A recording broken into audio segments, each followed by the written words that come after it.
wabarakatuh. Hai sahabat Asjar, kembali lagi di Asjar Podcast selama Ramadan.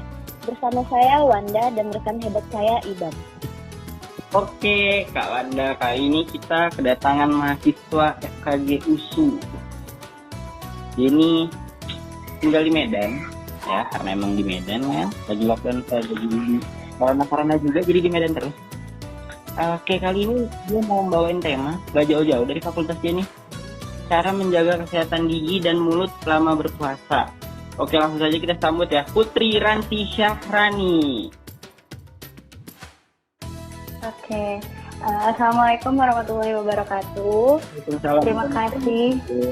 Terima kasih sebelumnya. Dan perkenalkan, nama saya Putri Ranti Syahrani, mahasiswa Fakultas Kedokteran Gigi Universitas Sumatera Utara.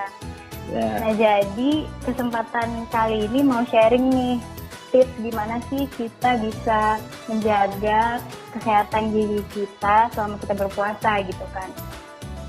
Nah, jadi langsung aja mungkin keluhan selama kita berpuasa khususnya di rongga mulut itu pasti suka ada bau mulut gitu kan. Nah, jadi sebenarnya jangan khawatir, bau mulut ini sendiri tuh hal yang normal gitu selama kita berpuasa, tapi ada nih cara-cara gimana agar kita bisa meminimalisir si bau mulut itu tadi. Nah, sebelum ke tipsnya, ada baiknya kalau misalnya kita itu sesuatunya itu kita cari tahu dulu nih penyebabnya, agar sesuatu yang kita lakukan itu bisa lebih maksimal dan optimal kalau akar masalahnya udah kita hilangkan gitu kan. Nah, jadi penyebab si bau mulut ini ketika kita berpuasa itu yang pertama ada karena kurangnya cairan atau kurangnya asupan makanan dan minuman. Jelas dong ya, selama kita puasa asupan makanan dan minuman itu lebih sedikit daripada biasanya gitu kan. Nah, jadi kurangnya cairan ini bisa menyebabkan air liur atau saliva kita ini menurun. Nah, si salivanya ini ada fungsi penting nih. Fungsi pentingnya ini untuk mengatasi sisa-sisa makanan yang tertinggal. Jadi kita mikir nih kan pakai logika aja.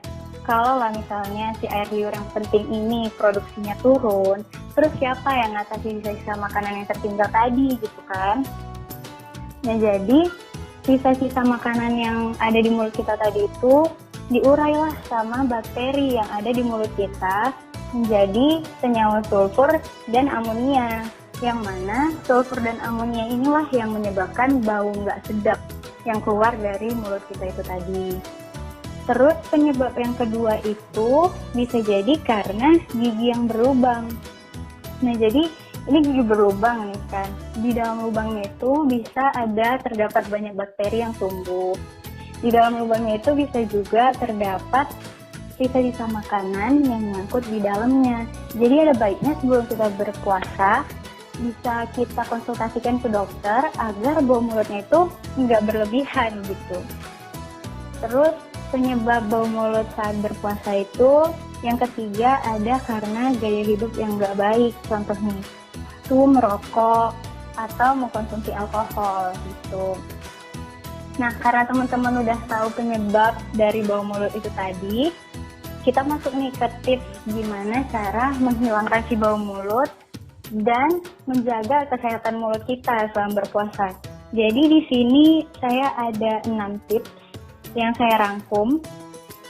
Yang pertama itu membersihkan gigi dengan benar.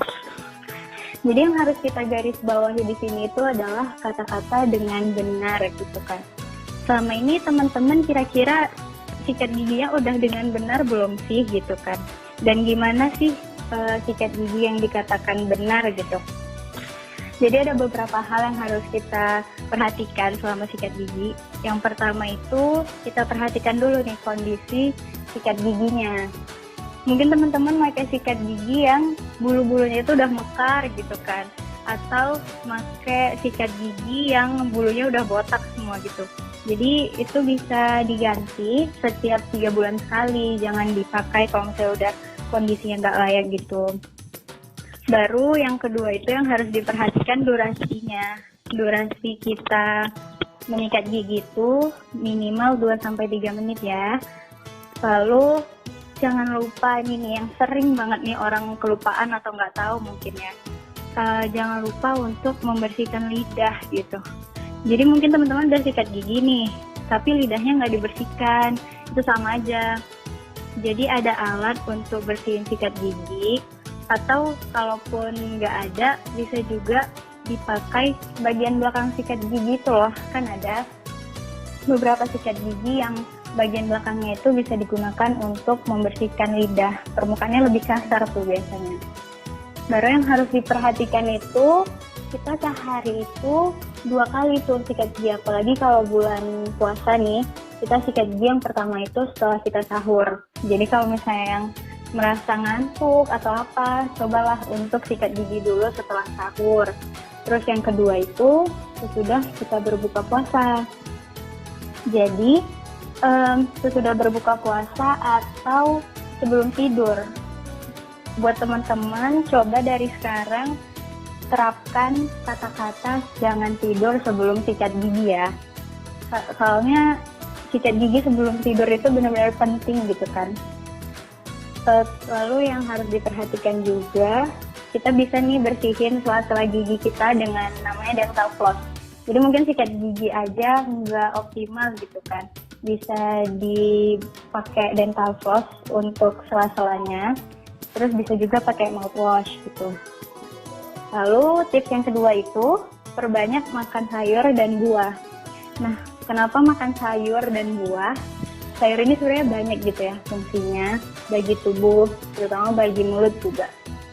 Jadi ketika kita makan sayur dan buah, kita makan, gerakan makanan itu bisa mengeluarkan serat yang ada di si sayur dan buah ini, yang mana seratnya itu bisa membantu membersihkan gigi dan rongga mulut kita secara alami.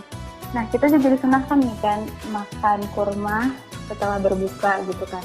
Ternyata penjelasan ilmiahnya, kurma itu kaya akan serat, jadi bagus untuk dikonsumsi, bagus juga fungsinya buat kesehatan gigi dan mulut kita. Terus si sayur dan buah ini juga berfungsi untuk mencegah sariawan, infeksi mulut, dan lain-lain. Bisa makan buah-buahannya itu apel, pir, kurma tadi cocok tuh buat ngilangin si bau mulut yang tadi. Terus tips yang ketiga itu minum air putih yang cukup gitu kan. Jadi sehari itu kita harus minum air putih 8 gelas atau setara dengan 2 liter air mineral gitu kan. Jadi ada nih namanya pola 2-4-2, yang mana 2 gelas saat sahur, 4 gelas saat malam sebelum tidur, dan 2 gelas saat berbuka. Jadi kalau misalnya air putih yang kita konsumsi itu cukup pada malam hari, itu kekurangan cairan tubuh di siang hari bisa digantikan saat malam hari gitu. Nah, tadi udah dibilang juga kan di penyebab bau mulut, kalau kekurangan cairan itu salah satu penyebabnya. Jadi buat teman-teman konsumsi air putih yang cukup ya. Terus tips yang keempat itu kurangi kebiasaan merokok, seperti yang tadi juga di penyebab bau mulut tadi. Lalu tips yang kelima itu hindari makanan menyengat. Kita juga tahu makanan menyengat tuh contohnya durian, pete, jengkol, bawang putih, dan lain-lain lah ya maksudnya. Lalu tips yang terakhir, tips ke-6, itu adalah kurangi makanan lengket dan tinggi gula. Contohnya itu coklat, permen, dan lain-lain. Boleh kalau makan coklat dan permen, tapi jangan lupa buat sikat gigi lagi gitu. Mungkin itu aja tips dari saya. Mungkin kan banyak nih sobat-sobat Asjar di rumah nih, habis puasa, aduh karena ngantuk, males nih sikat gigi nih. Jadinya dia mikir kan, udahlah, bau mulutnya orang berpuasa itu kan bau surga, udahlah biarkan saja.